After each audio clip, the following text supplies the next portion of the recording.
I think our press defense looks the way it should. We're flying around. We're getting steals. Our back looks better. It's not perfect, but it's never going to be perfect. But I think the energy and effort is different than it has been in games. I think we're moving better.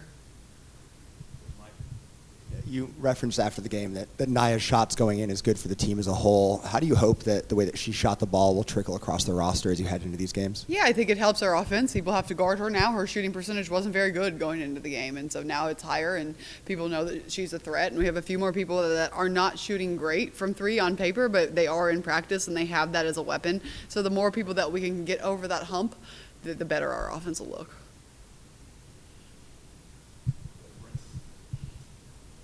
Offensively, how do you feel like you're sharing the ball and maybe moving the ball movement compared to where it was a week and a half ago? I think we're moving it better. I think that we're just not seeing the assists show up on the stat sheet because the shots aren't going in.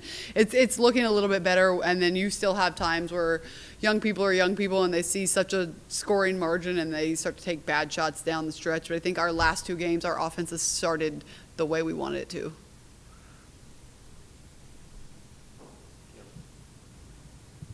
What stands out about UCLA, and what are you looking forward to most about this West Coast trip? Yeah, it's going to be a big trip. We're going to have to go up real fast. I think what I am looking forward to the most is an intentional week of practice going into a really big road trip. And we have to mature. We have to grow. I think that there will be a sense of urgency in practice going forward. I hope that there is. If not, it's going to be a miserable trip.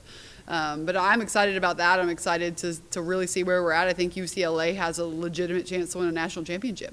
And we're going there and we're playing them on their home floor. And I think that again, it's a measuring stick, and that's why we're playing this schedule, is to see where we're at and how we need to improve. And we're not where we are at, where we're going to finish. We're going to get better than how we're playing right now. They're a pretty polished team. They're a pretty veteran team. So we need to be ready.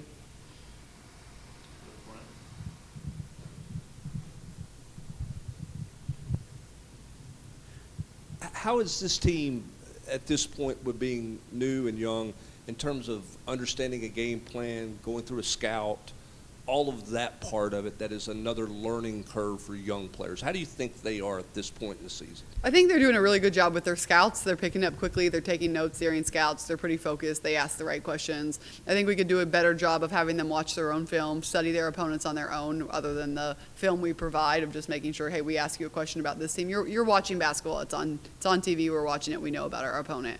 But I think they're doing a pretty good job handling that load. Sam in the back, and then Mike. Off the field, what's the benefit of a far road trip, a long road trip, in terms of just gelling the chemistry both on and off? Yeah, I mean, I don't love it. I don't ever really want to have to fight a time change and fight jet lag and have to worry about that. But if you make it far in the NCAA tournament, you're going to have to do that. You're going to have to travel to the other side of the country, and you're going to have to be able to adapt. And if we do make it far, then at least we will have done this once. But again, they're young people. I think as adults, we probably overcoach that and think about that more than they do. Who knows what they do at night, and they go to bed late. They wake up late. I don't know that the time change is going to affect them as much as it is our staff.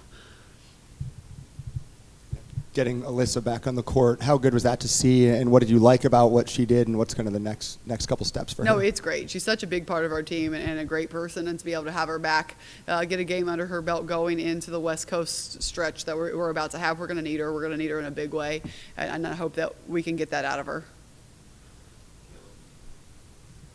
What do you tell Janiyah before a trip like this, where she's going back to her former school?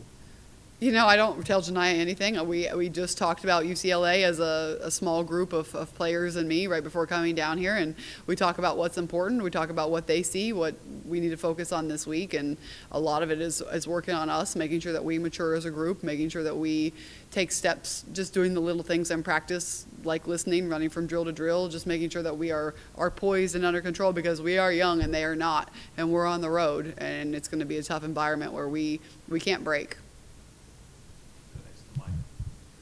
Getting out to visit Olivia yesterday, how fun was that? And have you spent your birthday with recruits very often in the past? I have not, but it was a situation where I was supposed to go this morning and the schedule changed, so it made sense to go last night. And anytime you can go to Florida and watch some basketball in the evening, there's worse ways to spend a birthday.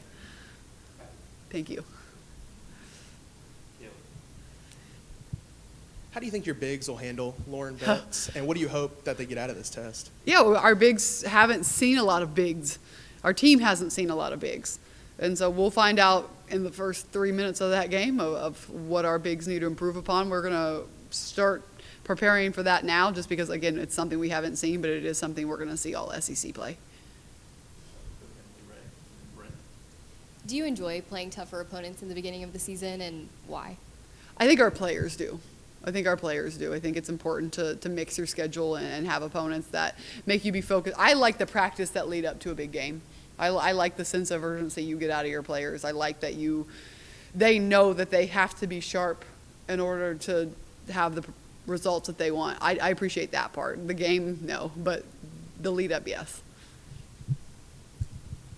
When you put a schedule together, are you looking just for name teams that get your team's attention? Are you looking for specific styles that, hey, we need to get this on tape so that our players understand that? When you go about putting a pre-conference schedule together, what are you looking for? Yeah, we want to play the hardest schedule we can with winnable games, and this year we're still not on the right side of our scheduling. When you schedule so many years out in advance, we were still playing some games that were scheduled before I got here, and then we took some games last year just because we had to, and then we're trying to finish those out. You never want to be on the road this much as we are, and we want to try to right that ship next year and then even it out going forward. But I think we have 2 or 3 games, maybe 4 games that were scheduled before we got here, so we're just trying to, here in about next year or the year after, I think our schedule will probably look the way we want it to. I know the trips weren't as long, but what are the benefits to being been on the road and played road games before a big trip like this? Yeah, it helps. I mean, it was something even from a scrimmage, we were in a hotel room, so we have some hotel time under our belt. We know how to travel, what we do on the road. It's going to be completely different, but the routine of it shouldn't change. Any other questions for Coach? All right. Thank you, guys. Thank you.